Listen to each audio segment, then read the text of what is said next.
The way that financial businesses operate today is changing in a number of ways because to cryptocurrencies. The industry's concentration on helping real consumers address genuine problems has, in my opinion, presented one of its toughest obstacles. Since its inception, Ripple has concentrated on the issue of cross-border payments, an area where speed and cost were major problems. We're glad you're back at XRP Insider, where we offer you the most interesting XRP news around. There are 50 XRP up for grabs. All that is required of viewers is to subscribe, leave the comment XRP is king, and watch the video through to the conclusion. And by focusing on that, small area, we've been able to significantly alter it. However, I believe that there will be far less friction in financial transactions over the next several years when middlemen and other intermediaries adopt blockchain and other digital asset-related technology to eliminate this friction. And I believe that by making those mechanisms more effective, everyone will gain. I believe you already recognize it as a security settlement and an opportunity. Bonds and derivatives-related financial transactions require a very lengthy time to settle. I believe the insurance industry will be impacted by the friction they cause, which slows down the industry. The field of trade finance has experienced significant growth. Additionally, a few of our clients have urged us to join. And you've probably noticed people experimenting with various conceptions of identification in real estate and title management. And in each of these situations, I believe it is difficult to predict how things will turn out. In the same way that I never would have imagined being able to click a button on my phone and have a car pick me up in a matter of minutes when I first started using the internet 25 years ago, it's time to buy all three of the stocks that people were monitoring in the past 10 minutes of trade because I believe this will have an impact on many facets of our society.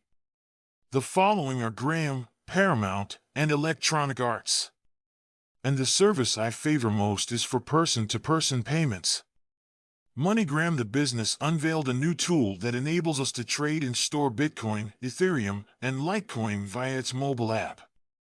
The business is now one of many that are attempting to demonstrate how blockchain and cryptocurrencies may be used in the real world. The chairman and CEO of MoneyGram, Alex Holmes, stated in a statement that cryptocurrencies improve MoneyGram and everything we do. More than 120 different currencies from around the world are instantly accessible to you with MoneyGram. Additionally, we see cryptocurrencies and digital currencies as just another way to transfer money in and out. This isn't cash, mind you. Graham is making his first cryptocurrency investment now. He is, however, exercising greater caution this time around and is only investing in a small number of well-known crypto coins. After Ripple was sued by the SEC in December 2020, its previous collaboration with Ripple came to an end in May of that year. Coinbase recently joined a number of organizations who believe the SEC case poses a threat to the entire sector. So, there will be a lot more change in the future. MoneyGram observes that the situation is still developing swiftly. They are progressing. However, judging by the market's response as of right now, the stock isn't benefiting much. The market action of today is part of a wider picture. However, the stock is only somewhat lower than it was last year, so there isn't much excitement or money to be made. Graham's action here might pave the way for the increased acceptance of Bitcoin and other cryptocurrencies by the general public and the expansion of their user base. There is a demand for consumers to have access to cryptocurrencies and be able to utilize them in their transactions, according to a recent Deloitte survey. In the coming years, 75% of merchants intend to accept payments made with stable coins or cryptocurrencies. Only 5%. That figure caught my attention because, when I considered how many Bitcoin or other cryptocurrency transactions take place each day, I felt it was a bit excessive. How do you all feel? The XRP Army is having another fantastic day today. The SEC will, unfortunately, almost definitely lose this case. Additionally, I have some incredible news for every member of the XRP Army. If you haven't already, I'm confident that by the end of this video you'll be persuaded to buy more XRP before the next bullish trend begins. If you are a beginner, yes, turn on notifications and click the subscribe button so that you are aware. Remember to click the like button whenever we publish a new video. Additionally, there is a space for comments and inquiries below. A piece by Jeremy Hogan was published for anyone to read. Even if the SEC wanted to win, in his opinion, they couldn't. We are all aware that the SEC has just requested extra time, which will further delay the case.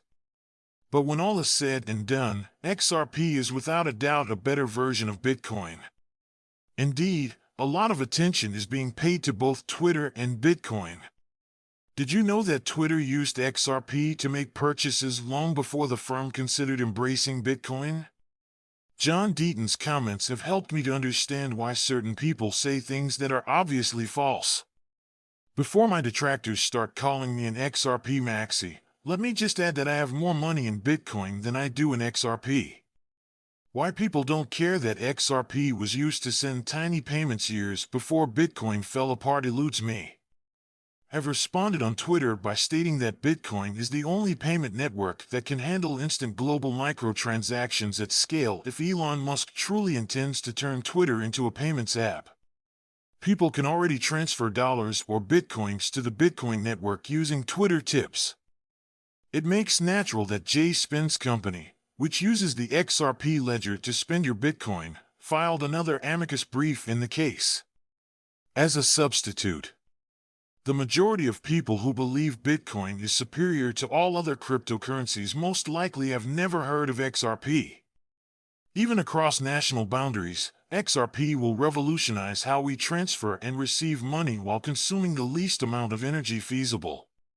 As the world quickly transitions to Web 3.0, for instance, a transaction on the XRP ledger costs nearly nothing, in contrast to other platforms and fresh payment systems. RippleNet is frequently mentioned, and I can assure you that it will be among the greatest in both the crypto and fiat worlds. To benefit from the SPY. While we wait for this cryptocurrency to fly straight to the moon, all you have to do is purchase as much XRP as you can. Do you have any XRP in your wallet? Do you believe that will be sufficient to alter your life and perhaps make you the family's first millionaire? How do you feel? Please tell us in the space below. Yes, and if that happens, I do want to discuss Ripple's future. However, before we do that, we need to consider the type of industry-wide example we might establish. The SEC has so far only determined that Bitcoin and perhaps someday will be governed by the CFTC. You had a meeting with Carolyn Fawn, one of the CFTC commissioners, this past week. What were you two discussing?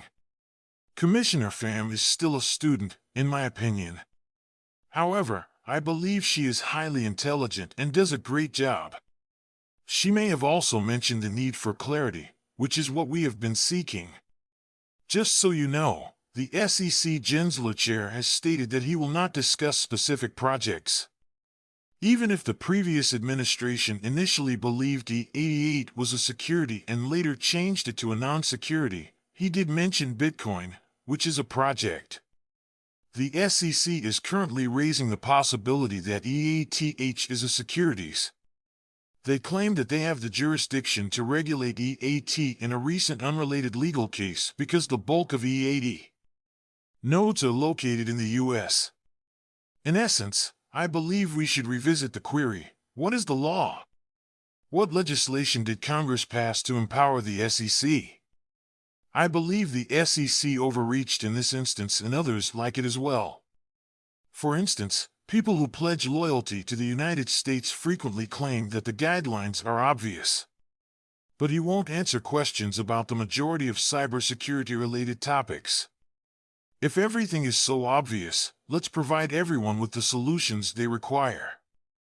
It seems obnoxious and dishonest to me. Let's now discuss what this means for Ripple.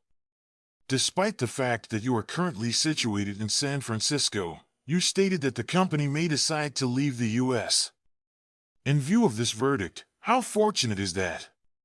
Well, London is already home to our second largest office. We also have sizable offices in Mumbai, Sao Paulo, and Singapore.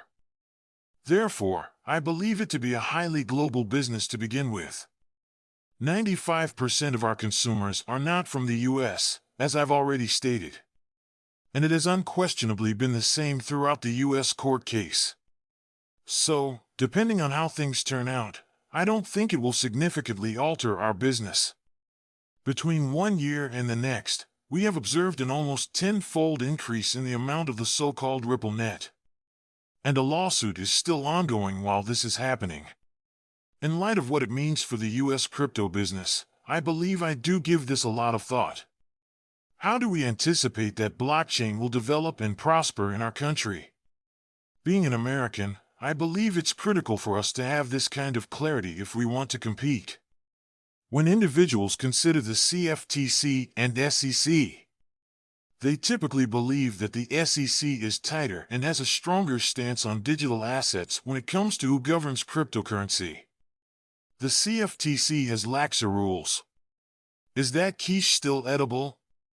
The SEC is known for treating banks unfairly. Many of the players that the SEC is after must drop out, in my opinion. Considering that we've attempted to move the case forward as swiftly as we can and the SEC has proceeded as slowly as they can, so that people may always trade safety, I mean, Ripple will spend well over $100 million defending itself. Man, keep in mind that we are not authorized to offer financial advice. This channel's videos are all intended to be entertaining. You can always leave us a comment below with your thoughts. Let's have a dialogue. Much appreciation.